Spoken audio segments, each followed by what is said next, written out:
CCN news में आज बातचीत करने के लिए हमारे साथ मौजूद हैं बागेश्वर के जिलाधिकारी आशीष भटगाई सर। उनसे हम बातचीत करेंगे कि उनकी भविष्य की क्या योजनाएं हैं।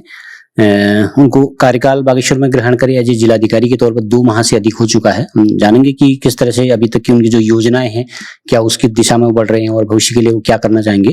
थोड़ा सा सर का मैं परिचय दे दूं। आशीष भटगाई सर 2017 बैच के आईएएस अधिकारी हैं। उत्तराखंड से ही बिलोंग करते हैं, मूल रूप से उत्तराखंड के ही रहने वाले हैं और कई पदों पर वो रह चुके हैं। निदेशक के पद पर, सीडीओ एडीएम के पद पर रहकर अपने ईमानदारी का, अपनी कार्यशैली का वो लोहा मनवा चुके हैं और बागेश्वर में जिलाधिकारी के तौर पर उनकी नियुक्ति 2 माह पहले हुई है और कई आते ही उन्होंने अपनी कार्यशैली जो स्टार्ट की, लोगों में विश्वास उन्होंने पैदा किया। जैसे बेटियों के लिए उन्होंने काम शुरू किया कि बेटियों के सपने को पूरा करने के लिए मेरा सपना मेरा लक्ष्य वो शुरू किया और हेलो बागेश्वर डायरेक्ट पब्लिक से कनेक्ट करने के लिए प्रशासन को, उसके लिए उन्होंने काम किया और जड़ी बूटी को बढ़ावा दे रहे हैं। और यहाँ पर हेली सेवा अभी शुरू नहीं हुई, उसकी दिशा में प्रयास किया है। स्टेडियम बनाना चाह रहे हैं और जिला अस्पताल के नई बिल्डिंग के निर्माण की दिशा में आपने काम किया है। सर पहले तो आपका स्वागत है हमारे चैनल में। बहुत बहुत धन्यवाद। सर 2 माह का आपका कार्यकाल बागेश्वर में हो चुका है। किस दिशा में आप कैसे उसको आंकते हैं, जिस दिशा में आप बढ़ना चाह रहे थे, क्या उसमें कितनी आपको सफलता मिली? नहीं, हम लोग प्रयास कर रहे हैं। तो जो भी हम लोगों ने जब ज्वाइन किया था मैंने, तो जो भी हम लोगों ने प्रायोरिटी एरियाज डिफाइन किए थे डिस्ट्रिक्ट के अंतर्गत, तो उसी दिशा में हम लोग कार्य कर रहे हैं। जैसे हम लोगों का ये पर्वतीय जनपद है, तो शिक्षा के क्षेत्र में, स्वास्थ्य के क्षेत्र में और महिला सशक्तिकरण के क्षेत्र में और साथ ही साथ पर्यटन की यहाँ पे अपार संभावना है उसके क्षेत्र में और स्वरोजगार के क्षेत्र में। तो ये सब चीज़ें हैं जहाँ पर हम लोग वर्क कर रहे हैं। साथ ही साथ एक पॉजिटिव वर्क कल्चर को डेवलप करने के लिए लगातार मेरे द्वारा भी भ्रमण किया गया है विभिन्न ऑफिसेस का। तो ये है, उसका आशय यही है कि सभी लोग अपना टाइम से आएँ और ऑफिस में बैठें और पूरी कार्य अवधि में ऑफिस में रहें, कार्य करें और जब फील्ड में जाते हैं तो उसका भी जो मूवमेंट रजिस्टर होता है उसमें उसका उल्लेख करें और जीरो पेंडेंसी पे सभी लोग पार करें और ट्रांसपेरेंसी के साथ कार्य करें। तो यही उद्देश्य है, इसी दिशा में हम लोग कार्य कर रहे हैं। सर एक अभियान आपने यहाँ पर शुरू किया था बेटियों के लिए स्पेशली, उसकी बड़ी चर्चा हुई, बड़ी सराहना भी उसकी हुई। तो क्या इसके शुरू करने के पीछे क्या दिमाग में था और क्या उद्देश्य आपका इसको है बेटियों के लिए? हाँ, तो इसमें हम लोगों ने बेटी बचाओ बेटी पढ़ाओ के तत्वावधान में डिस्ट्रिक्ट के अंतर्गत मेरा सपना मेरा लक्ष्य कार्यक्रम स्टार्ट किया था। उद्देश्य इसका यही था कि जो हमारी बालिकाएं हैं, जो दूर दराज के हमारे इंटर कॉलेजेस हैं, गवर्नमेंट स्कूल्स हैं, वहाँ पढ़ रहे हैं, तो बालिकाओं को एक मंच हम लोगों ने यहाँ प्रोवाइड किया। तो उसमें उनके एस्पिरेशंस को या जो उनकी आकांक्षाएं होती हैं, वो क्या करना चाहती हैं लाइफ में, उनसे जो हमारी लेडी ऑफिसर्स हैं उनकी उपस्थिति में एक डिस्कशन, हेल्दी डिस्कशन किया गया, जहाँ पे उनकी मेंटरिंग भी की गई। साथ ही साथ इसका उद्देश्य ये भी था कि ये देखा जाता है कि जैसे दूर दराज के क्षेत्र में जो हमारे स्टूडेंट्स होते हैं, स्पेशली गर्ल्स स्टूडेंट्स होते हैं, तो उनको डिस्ट्रिक्ट में जैसे कलेक्ट्रेट ऑफिस है, जेजी है, एसपी ऑफिस होता है, विकास भवन में बहुत सारे कार्यालय होते हैं, तो उनका भी वहाँ पे एक भ्रमण कराया गया, मतलब एक शैक्षणिक भ्रमण टाइप का कराया गया, जिससे उनकी भी उनको जानकारी मिल जाए। तो इससे उनको एक एक्सपोजर होता है।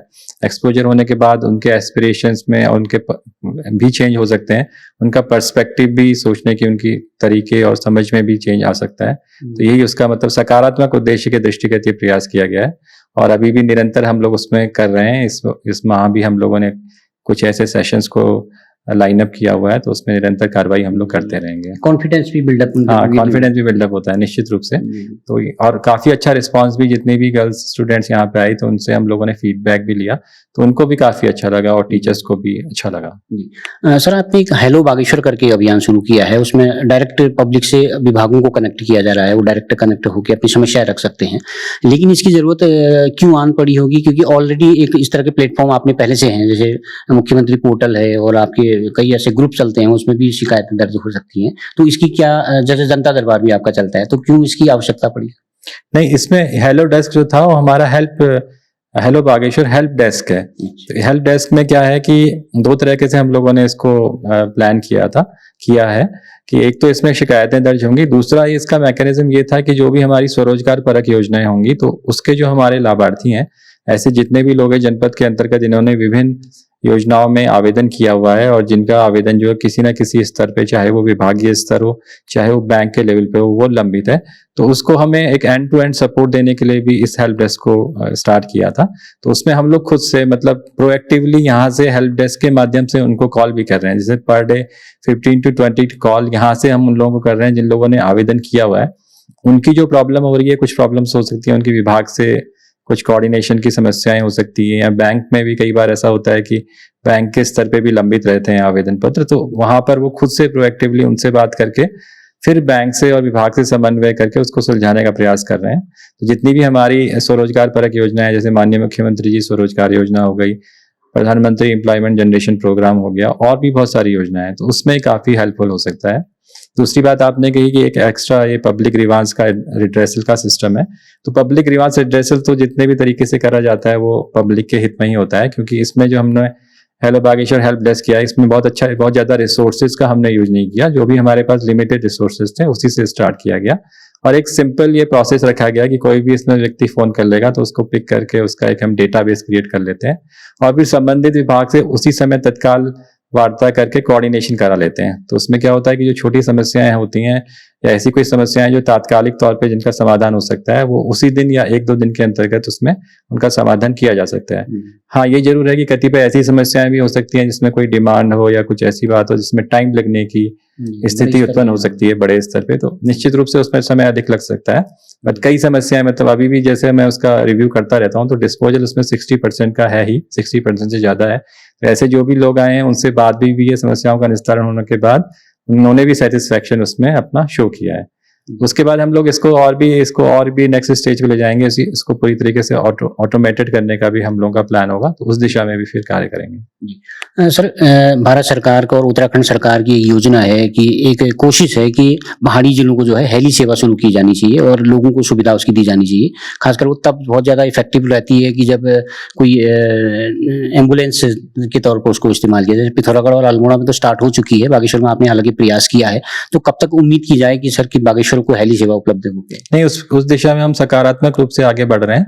तो एक हमारा मेला डुंगरी का हेलीपैड है, तो वो उसको उपयुक्त पाया गया है। तो उसमें कुछ डिस्ट्रिक्ट के लेवल से जो भी उसमें थोड़ा सा एक रेस्ट रूम या वेटिंग रूम टाइप का एक हल्का सा प्रीफैब भी वो स्ट्रक्चर हो सकता है, और थोड़े से टॉयलेट्स वगैरह हैं, तो उसको करा जाना है। बाकी वो फाइनल स्टेज पे है, तो बहुत शीघ्र ही वो सेवा यहाँ से स्टार्ट होने की उम्मीद है। तो बागेश्वर से देखे देहरादून की रहेगी, और फिर हल्द्वानी का भी देखा जाएगा, तो इसमें कार्रवाई गतिमान है। सर, सरकार की बहुत सारी रोजगार की योजनाएं जैसे आपने अभी बताया कि वो संचालित होती हैं, लेकिन हम निचले स्तर पर देखते हैं आपकी कोशिशें भी रहती हैं, सरकार की भी कोशिशें रहती हैं, तो लेकिन बैंक के लेवल पे ऐसा होता है कि वो टालमटोली वाला रवैया रहता है, जिसमें रोजगार वाले जो बेरोजगार लोग हैं उनको निराशा हाथ लगती है। तो आपने बीच में इनिशिएटिव लिया था, तो किस तरह से आप इनके कहा जाए कि पैंच कसे जा रहे हैं ताकि लोगों को सरकार की योजनाओं का लाभ मिल सके? नहीं, हम इसको पूरी तरीके से इसकी रिव्यू कर रहे हैं हर स्तर पर, और जैसे हम लोग जानते हैं कि हमारा पर्वतीय जनपद है और इसमें स्वरोजगार परक योजनाओं को स्टार्ट करने की बहुत क्षमता है हमारे पास और बहुत स्कोप है। और हमारे जनपद के अंतर्गत जैसे हम लोग देख रहे हैं कि कीवी उत्पादन में बहुत अच्छा कार्य हुआ है, इसी के साथ साथ फिशरीज के क्षेत्र में जैसे ट्राउट का उत्पादन है, उस दिशा में बहुत अच्छा कार्य किया जा सकता है।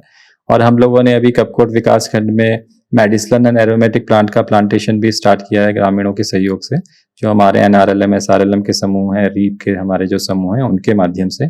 तो इस तरह से जो मेडिसिनल एंड एरोमेटिक प्लांट्स का प्लांटेशन होता है वो भी हमारी जो क्लाइमेट को बहुत सूट करता है, और इसका फायदा हमें मिल सकता है हमारे काश्तकारों को, क्योंकि इसमें क्या होता है कि इसका ट्रांसपोर्टेशन भी इजी होता है, साथ ही साथ ये नॉन पेरिशेबल होने की वजह से ऐसा नष्ट भी नहीं होता है। और जैसे पहाड़ों की समस्या होती है कि बंदर या जंगली सुअर फसल को क्षति पहुंचाते हैं, तो इन फसलों को मेडिसिनल एंड एरोमेटिक जो फसलें होती हैं वो क्षति भी नहीं पहुंचाते हैं। तो ये भी हम लोगों ने यहाँ पे स्टार्ट किया है, इसको अभी और बड़े पैमाने पर भी और सभी ब्लॉक में हमारा जो स्टार्ट करने का प्लान है। इसी के साथ जो हमारे हॉर्टिकल्चर और एग्रीकल्चर को और अधिक बढ़ावा देने, रेशम के क्षेत्र में कार्य करने के लिए, उस सब दिशा में हम लोग कार्य करेंगे जिससे से अधिक स्वरोजगार की योजनाओं का प्रचार प्रसार हो सके। और जैसे मैंने बताया फिशरीज में है, हैचरी में भी है, पोल्ट्री में भी है, तो इन सब फील्ड्स में भी हम लोग कार्य करना स्टार्ट कर रहे हैं, और भी पहले से भी कार्य हुआ है, उसको और आगे बढ़ाएंगे। सर, बागेश्वर में बड़ी उम्मीद के साथ एक रोडवेज बस डिपो यहाँ पर स्थापित किया गया था, लेकिन जैसे वो स्थापित हुआ तो बड़ा एक उसमें जो बसें आई थी बड़ी खस्ताहाल टाइप की थी, तो उससे लोगों को सुविधा नहीं मिल पा रही। तो क्या उम्मीद की जाए कि सर आपके नेतृत्व में कुछ उसको फायदा मिले? अभी जैसे आपको पता होगा कि और भी 10 नई बसें आ रही हैं, तो अब तो उसमें काफी अच्छा हो जाएगा। 10 नई बसें बागेश्वर डिपो को प्राप्त हो रही हैं, और उसके बाद और भी प्राप्त होंगी। तो नई बसें आने से जो पुरानी बसों की समस्या थी वो बिल्कुल उसका समाधान हो चुका है, और ये निश्चित रूप से बहुत अच्छा रहेगा डिस्ट्रिक्ट के लिए। सर एक बागेश्वर नगर की एक बड़ी समस्या रही है पिछले 1-2 साल से। बागेश्वर नगर का एक पैदल पुल था तो वो बंद किया गया है। तो बंद होने से क्या है कि वो लोगों को दिक्कतें तो हुई नहीं, साथ में व्यापार भी प्रभावित हो रहा है। कब तक उम्मीद की जाए सर? नहीं, उस दिशा में तो ऑलरेडी कार्य स्टार्ट हो चुका है और पीडब्ल्यूडी उसको टेकअप कर रहे हैं, तो जल्दी इसमें इसका समाधान प्राप्त कर लिया जाएगा। जी सर एक आखिरी सवाल आपसे, तो भविष्य की आपकी ऐसी क्या योजनाएं हैं और जो बागेश्वर के डेवलपमेंट के संबंध में और प्रशासन को और जिम्मेदार और चुस्त दुरुस्त बनाया जाए, इसकी दिशा में आप क्या कोशिश कर रहे हैं? इसके लिए तो यही है कि सबसे पहले हम लोग को ट्रांसपेरेंटली हमारी वर्किंग होनी चाहिए, इफेक्टिव वर्किंग होनी चाहिए और हम लोगों को टाइमलाइन के अंतर्गत जो कार्यों का निस्तारण करना चाहिए और जीरो पेंडेंसी पे सभी को वर्क करना चाहिए। तो यही संदेश सारे जो अधिकारी हैं, कर्मचारी हैं, उनको भी दिया गया है और जितनी भी स्कीम्स हमारी सैंक्शन है उस पर हम लोग वर्क करेंगे, चाहे वो टूरिज्म से रिलेटेड जितनी भी स्कीम्स हैं हमारी, चाहे वो पार्किंग से रिलेटेड हो और जो भी हमारी डेवलपमेंट एक्टिविटीज होगी तो हम क्वालिटेटिव इंप्रूवमेंट भी उसमें करेंगे, क्योंकि क्वांटिटेटिव तो हम लोग बात करते ही हैं, साथ में साथ गुणवत्ता भी सुनिश्चित की जानी बहुत आवश्यक है। जो भी कार्य हो वो गुणवत्ता परक हो, साथ ही साथ जैसे मैंने अधिकारियों को भी निर्देशित किया है, जो सिटीजन इंफॉर्मेशन बोर्ड होता है वो सब में लगा हो, प्रॉपर जो कलर कोडिंग होती है वो सब में लगी हो। तो सभी फील्ड में, चाहे वो रोड के क्षेत्र की बात कर रहे हो हम लोग, चाहे हॉर्टिकल्चर एग्रीकल्चर की बात कर रहे हो, चाहे हमारे टूरिज्म रिलेटेड स्ट्रक्चर हो, तो उस सब पे हम लोग वर्क करेंगे। और जैसा कि मैंने कहा, जो मेजर हमारे थर्स्ट एरियाज होते हैं, जैसे हेल्थ सेक्टर में हम लोगों को वर्क करना है और शिक्षा के क्षेत्र में काम करना है और साथ ही साथ रोजगार परक जितनी भी हमारी स्कीम्स हैं उसके संबंध में अधिक से अधिक जितने भी लाभार्थियों को हम लाभान्वित कर पाएं और उनका कुछ अपना उद्यम इस तरह से स्थापित हो जाए। उसी के क्रम में जैसे जिला उद्योग केंद्र होता है उसकी भी विभिन्न योजनाएं जो चल रही हैं, उनसे जितने से ज्यादा लोग लाभान्वित हो सकें, तो उस दिशा में भी हम लोग कार्य करेंगे। तो उद्देश्य यही रहेगा कि टोटालिटी में एक होलिस्टिक वे में सभी डिपार्टमेंट्स, उनकी जितनी भी स्कीम्स हैं, जितनी भी कंस्ट्रक्शनल एक्टिविटीज हैं, सभी को साथ लेके चलें ताकि अधिक से अधिक हमारी जो बागेश्वर का जनमानस है उसको लाभ पहुंचाया जा सके। ठीक, थैंक यू सर। आपने बातचीत के लिए अपने व्यस्त समय में से समय निकाला, इसके लिए बहुत बहुत धन्यवाद। Thank you very much. Thank you. आप थी हमारे साथ बातचीत के लिए बागेश्वर के जिलाधिकारी आशीष भटगाई सर, जिनका स्पष्ट मानना है कि प्रशासन को और अधिक जिम्मेदार बनाना, समयबद्धता, गुणवत्ता के साथ काम करना और बागेश्वर के विकास में सभी लोगों को साथ जोड़ते हुए और बहुत सर्वांगीण तरीके से बागेश्वर का विकास करना उनका लक्ष्य है। उम्मीद है कि वो आने वाले भविष्य में ऐसा कर सकेंगे और बागेश्वर को लाभ पहुंचा सकेंगे। CCN न्यूज के लिए मैं सुरेश पांडे।